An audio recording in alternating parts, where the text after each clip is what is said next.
Hello students and welcome back to channel Siraj Shaikh गिरीशरी। आज conversion of partnership firm into LLP का lecture number 5 होगा, जिसमें हम कवर करेंगे नए पॉइंट्स ऑफ एलएलपी। तो स्टार्ट करेंगे आज का क्लास।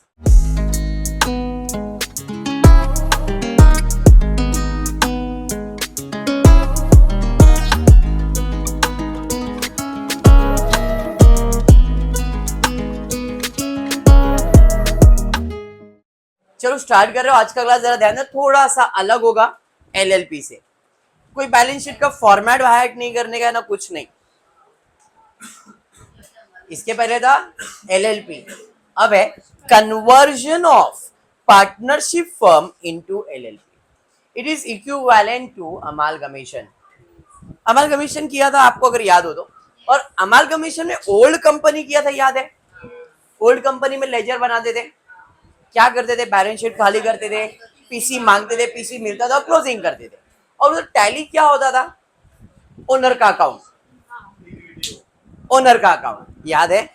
ये अलग हो गया। यहां पे बैलेंस शीट खाली होगा, पीसी मांगा जाएगा, पीसी मिलने वाला नहीं है। डिफरेंस समझो, क्योंकि यहां पे कन्वर्जन है, हम हमारे बिजनेस को कन्वर्ट कर रहे हैं, तो पीसी का कैलकुलेशन तो होगा बट पीसी मिलने वाला नहीं है। तो यहां पे पहला बैलेंस शीट खाली होगा, पीसी मांगा जाएगा, क्लोजिंग किया जाएगा। पहले रियलाइजेशन अकाउंट क्लोज होगा, फिर पार्टनर्स कैपिटल अकाउंट क्लोज होगा, और पार्टनर्स कैपिटल क्लोज करके जो बैलेंस आएगा वो न्यू कंपनी अकाउंट में जाएगा, और न्यू कंपनी अकाउंट टैली होगा। बात समझ में आया? बस ये डिफरेंस है अमालगमेशन और कन्वर्जन के अंदर। बोर्ड एग्जाम में ऐसे टाइप के सम्स आते हैं, बट टीवाई बैफ की पॉइंट ऑफ व्यू से अगर मैं बात करूं तो इसके आने के चांसेस 0.1%। जो आपने इसके पहले के 4 लेक्चर्स देखे वो सम्स आएंगे, इस टाइप का सम्स आने के चांसेस 0.1% है। आज का टारगेट है दोनों टाइप, 2 सम्स ले लेता हूं मैं, ताकि आपको कॉन्फिडेंस आ जाए कि कैसे टाइप का सम्स होता है। ठीक है, छोटा सा सम है, 10-10 मिनट के अंदर सब कंप्लीट हो जाएगा। Following is a balance sheet of Prem and company as on 31 March 2019। आप देख सकते हो बैलेंस शीट के अंदर 2 पार्टनर है, प्रेम और अनिल। क्रेडिटर्स, बिल्स पेबल, उनके असेट सारे दिए गए। Prem and company was converted to Prem LLP. मतलब पुरानी कंपनी का नाम था प्रेम एंड कंपनी, और नए कंपनी का नाम है प्रेम एलएलपी। समझाइए, क्लियर है? तो पुराना कंपनी प्रेम कंपनी, नया company Prem LLP. Okay, that date terms of conversion were as follow. Computer का वैल्यू 12,000 लिखा जाएगा। फर्नीचर लेके नहीं जाने वाले, वेरी इंपॉर्टेंट पॉइंट, ध्यान देना। Reserve for 5% to be created on debtors, debtors पे 5% क्रिएट करना है। गुडविल वैल्यू करना है 10,000 पे। The LLP also assume other assets and liabilities of the old firm at book value. Show necessary ledger account in the books of old firm. अगर नए firm की बात करेंगे तो नए फर्म में लेजर आएगा क्या? नहीं। नए फर्म में क्या आता है? General entry. नए फर्म में और क्या आएगा? बैलेंस शीट, जो नॉर्मल बनता है वैसे ही। चलिए तो फिर क्वेश्चन आपके सामने। सबसे पहला पीसी का कैलकुलेशन करता हूँ। Computer were valued at, computer का वैल्यू 12,000। फर्नीचर लेके नहीं जा रहा है तो आएगा क्या इसमें? नहीं। Reserve of 5% to be created on debtors, debtors कितना है? 6,000। 5% इसका 300 रुपए, तो या तो उधर 5,700 लिखो, या तो 300 ऑलरेडी यहाँ पे दिखा दो। समझा? फिर goodwill to be valued at 10,000, goodwill 10,000 रुपए, बराबर है। Other assets at book value. अब अदर असेट्स में क्या बच गया? कंप्यूटर हो गया, फर्नीचर लेके जाएगा, इन्वेंट्रीज है, इन्वेंट्रीज 9,000। डेटर्स हो गया, बैंक 1,000, सॉरी 2,000, कैश 1,000, सारे असेट्स हो गए। लाइबिलिटीज के अंदर बिल्स पेबल और क्रेडिटर्स, ये तो बिल्स पेबल 5,000, क्रेडिटर्स है क्या? 5,000। एडजस्टमेंट में दिया है कुछ। The LLP also assume the other assets and liabilities of old firm at book value। यहाँ पे क्रेडिटर्स भी आएगा, शायद लिखा नहीं गया है, या तो फिर अमाउंट में कुछ तो करेक्शन रहेगा टेक्स्ट बुक में। बिल्स पेबल रहेगा नहीं और क्रेडिटर्स रहेगा, दोनों का अमाउंट है, तो यहाँ पे आ जाएगा अमाउंट। शायद लिखा नहीं गया, छोड़ो, ठीक है। टोटल ऑफ असेट्स ले लो, कितना आ रहा है? टोटल असेट्स 40 आ रहा है और लाइबिलिटीज 10 लिया है, मतलब यहाँ पे लिखा नहीं गया है, 5 और 5 10 और 300, 10,300 बराबर। मतलब क्रेडिटर्स भी 5,000 वहां पे लिखना है आपको। क्लियर? असेट माइनस लाइबिलिटी करेंगे तो पीसी आएगा, खत्म।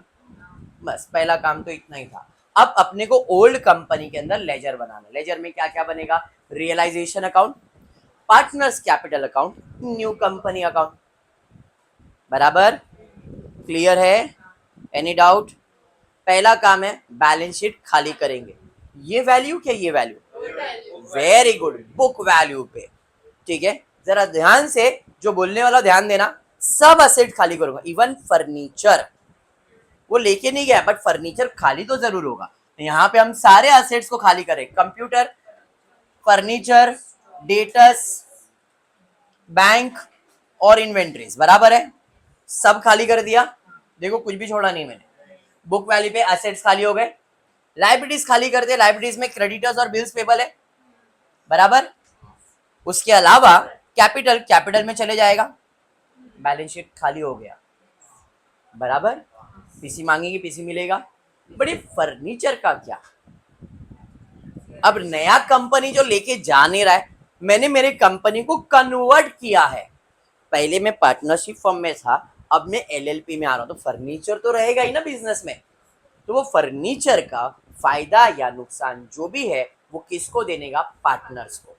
जो भी प्रॉपर्टी अगर नया कंपनी लेके नहीं जाती है तो उस प्रॉपर्टी का फायदा नुकसान पार्टनर्स को मिलेगा। असेट था डेबिट, जाएगा तो क्या हो जाएगा? क्रेडिट। तो बाय फर्नीचर, कितने का फर्नीचर था? 5,000। अब पार्टनर्स में कुछ रेशियो दिया है क्या? नहीं, इक्वली बांट दिया, 2,500 2,500, इधर क्रेडिट तो इधर हो गया डेबिट। 2,500। पहला बात क्लियर हुआ? हाँ। और कुछ ऐसा पॉइंट था क्या नया? नहीं। अब पीसी मांगेंगे, कितना पीसी मांगेंगे? किससे मांगेंगे? न्यू कंपनी से। तो अपने लिए तो इनकम है, अपना अकाउंट क्रेडिट और new company account debit. Amalgamation जैसा ही। बराबर? अमालगमेशन में भी सेम होता था, पीसी मांगते थे फिर पीसी मिलता था, बट यहाँ पे पीसी मिलने वाला नहीं है। डन। अब बचेगा क्लोजिंग। क्लोजिंग में पहले रियलाइजेशन अकाउंट। ये साइड का टोटल देखो कितना है? 10,000, 10, 15,000, 15 और 44,700। बराबर? बराबर? 44,700, 44,700 माइनस कर दो यहाँ पे 40, मतलब 4,700, 11,700। देखो टोटल 4,700। हाँ नहीं, ये अलग है ना वैल्यू, 11,700 वो वैल्यू अलग है। बराबर? 11,700 इक्वली बटेगा तो प्रेम और इसमें बटेगा 5,850, 5,850। इधर डेबिट है तो इसका अकाउंट हो जाएगा क्रेडिट, 5850, 5850। समझाइए? इसको क्लोज करते 17,350, 17,350, 2,500 दोनों में माइनस हो जाएगा, 14,850, 14,850। उधर क्रेडिट, सॉरी उधर डेबिट, इधर आएगा क्रेडिट, 14,850, 14,850 टोटल करके चेक करो 29,700, 29,700। खत्म हो गया सब। समझा? क्लियर है?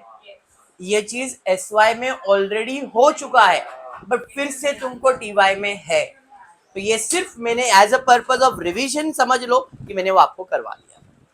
ठीक है? और एक सम करते देखते क्या दिया। ABN company is converted into AB LLP. पुराना कंपनी एबी है, नया है एबी एलएलपी। बराबर? बैलेंस शीट का डेट दिया 1 अप्रैल 2019 से, बैलेंस शीट दिया 31 मार्च का बना के दिया हुआ, A capital, B capital, general reserve, investment fluctuation reserve and investment based question में थोड़ा सा इंपॉर्टेंट है, ध्यान देना। चलिए, the conversion was subject to the following terms: all assets and all liabilities of the firm shall be taken over by LLP। सारे assets सारे liabilities लेके जाने वाला है। Land and building shall be appreciated by 20%.